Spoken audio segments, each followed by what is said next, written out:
Hi friends, welcome to my channel Padma's home kitchen. ఈరోజు వీడియోలో మనం తెలుగింటి వంటల్లో ఎంతో ప్రత్యేకమైన ఆరోగ్యానికి ఎంతో మేలు చేసే చుక్కకూర పప్పుని తయారు చేయబోతున్నాం. చుక్కకూరలో ఉండే సహజమైన పులుపు రుచి పప్పుతో కలిసినప్పుడు అద్భుతమైన రుచిని అందిస్తుంది. మరి ఆలస్యం ఎందుకు, మన ఇంటి సాంప్రదాయ రుచిని గుర్తు చేసే ఈ రుచికరమైన చుక్కకూర పప్పుని ఎలా తయారు చేసుకోవాలో ఈ వీడియోలో క్లియర్గా చూసేద్దాం. అంతకన్నా ముందు మా ఛానల్ని లైక్ చేయండి, షేర్ చేయండి, అలాగే సబ్స్క్రైబ్ కూడా చేసుకోండి. మనం ఇప్పుడు ఒక కుక్కర్ గిన్నెని తీసుకొని అందులోకి కందిపప్పుని యాడ్ చేసుకొని శుభ్రంగా కడిగి పక్కన పెట్టుకొని అందులోకి మనం కొంచెం వాటర్ యాడ్ చేసుకొని పక్కన పెట్టుకోవాలి. ఇప్పుడు మనం వీడియోలో చూపించిన విధంగా ఒక మీడియం సైజ్ ఆనియన్ తీసుకొని ఇలా చక్కగా కట్ చేసుకోవాలి. చూడండి, ఆనియన్ని కట్ చేసుకుంటున్నాం అన్నమాట.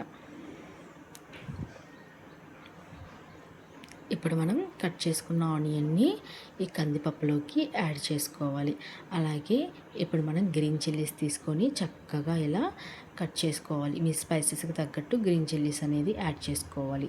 ఒక 7-8 పచ్చిమిర్చి అయితే సరిపోతుంది. ఇప్పుడు ఈ పచ్చిమిర్చిని కూడా మనం ఈ కందిపప్పులోకి యాడ్ చేసుకోవాలి. తర్వాత మనం ఒక మీడియం సైజు 2 టమోటాలు తీసుకొని ఇలా వీడియోలో చూపించిన విధంగా కట్ చేసుకోవాలన్నమాట.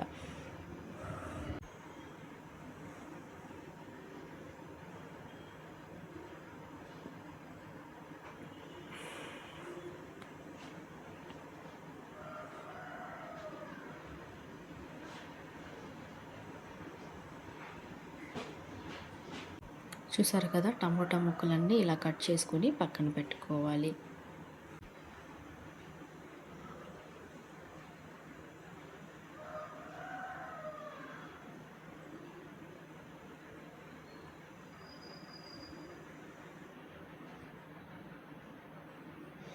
ఇప్పుడు మనం కట్ చేసుకున్న టమోటాలని కందిపప్పులోకి యాడ్ చేసుకోవాలన్నమాట. ఇలా యాడ్ చేసుకున్న తర్వాత ఇందులోనే మనం కొంచెం కరివేపాకు అలాగే జీలకర్ర కూడా యాడ్ చేసుకోవాలి. ఇప్పుడు మనం చుక్కకూరని తీసుకొని చూడండి, చుక్కకూరని తీసుకున్నాం కదా, చక్కగా కట్ చేసుకోవాలన్నమాట. ఇలా వీడియోలో చూపించిన విధంగా చక్కగా కట్ చేసుకోవాలి. చుక్కకూరలో మనకి vitamin A, vitamin C, iron, calcium, fibre వంటి పోషకాలు అనేవి చాలా సమృద్ధిగా ఉంటాయి.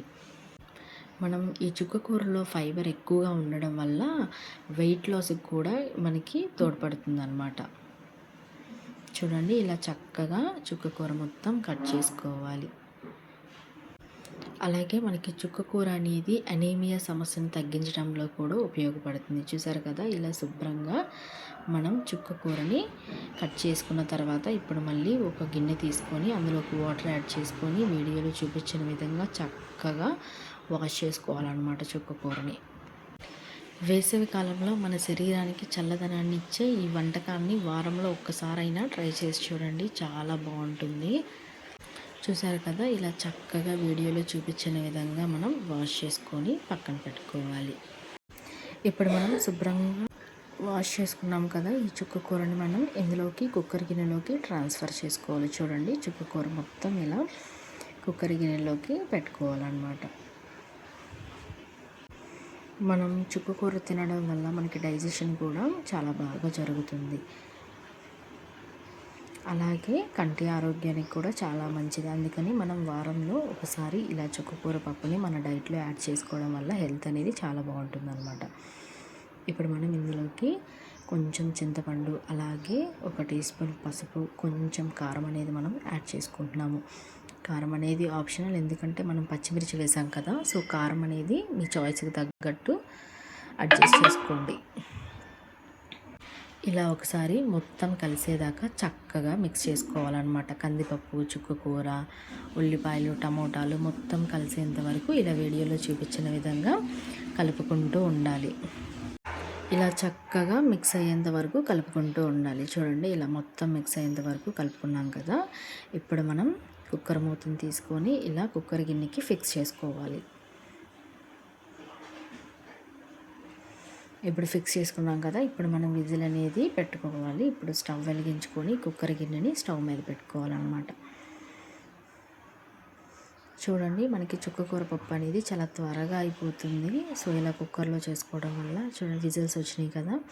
ఒక 5-6 విజిల్స్ వచ్చేంత వరకు మనం ఉడికించుకోవాలి. మరీ మెత్తగా ఏం అవసరం లేదు, కొంచెం పలుకుగా ఉంటేనే మనకి టేస్ట్ అనేది చాలా బాగుంటుంది. చూడండి విజిల్స్ వచ్చేసినాయి కదా, ఇప్పుడు కుక్కర్ గిన్నెను ఓపెన్ చేసి చూద్దాము. చూసారు కదా, మనకి చుక్కకూర పప్పు అనేది చాలా బాగా కుక్ అయిపోయింది. చూడండి మొత్తం బాగా కుక్ అయిపోయిందండి. ఇప్పుడు మనం పప్పు గుత్తితోటి చక్కగా మొత్తం స్మాష్ చేసుకోవాలి.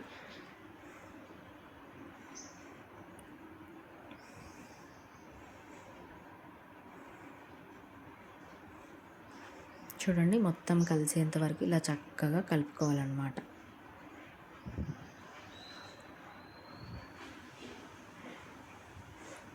మనకి పప్పు బాగా కుక్ అయిపోయింది కాబట్టి త్వరగానే స్మాష్ అయిపోతుంది. ఇలా చక్కగా మొత్తం కలిసేంత వరకు కలుపుకుంటూ ఉండాలి. ఇందులోకి మనం ఉప్పును కూడా యాడ్ చేసుకుంటున్నాము. కల్లుప్పుని యాడ్ చేసుకుంటున్నాను, మనకి టేస్ట్ బాగా వస్తుందని చెప్పేసి. సాల్ట్ అయినా యాడ్ చేసుకోండి. ఒకసారి మొత్తం మళ్ళీ మిక్స్ అయ్యేంత వరకు ఇలా చక్కగా కలుపుకుంటూ ఉండాలి.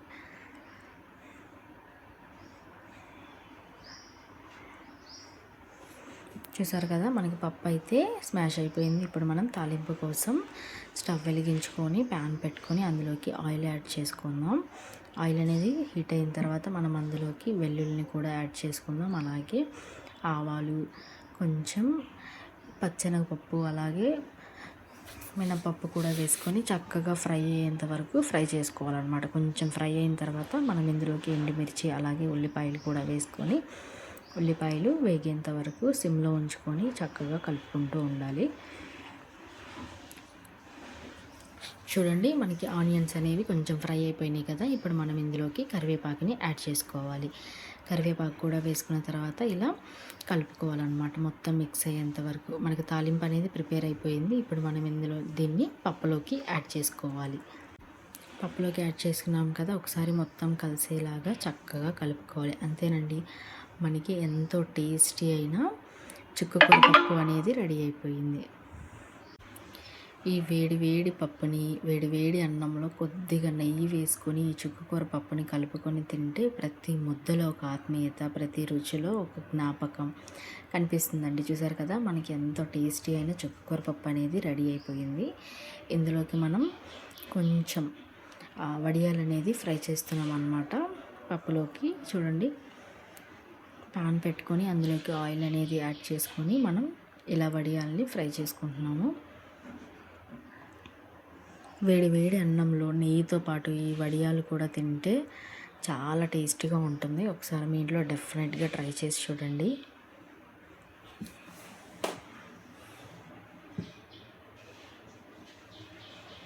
చూసారు కదా, మనకి వడియాలు అనేది ఎంత బాగా ఫ్రై అయిపోయినాయో.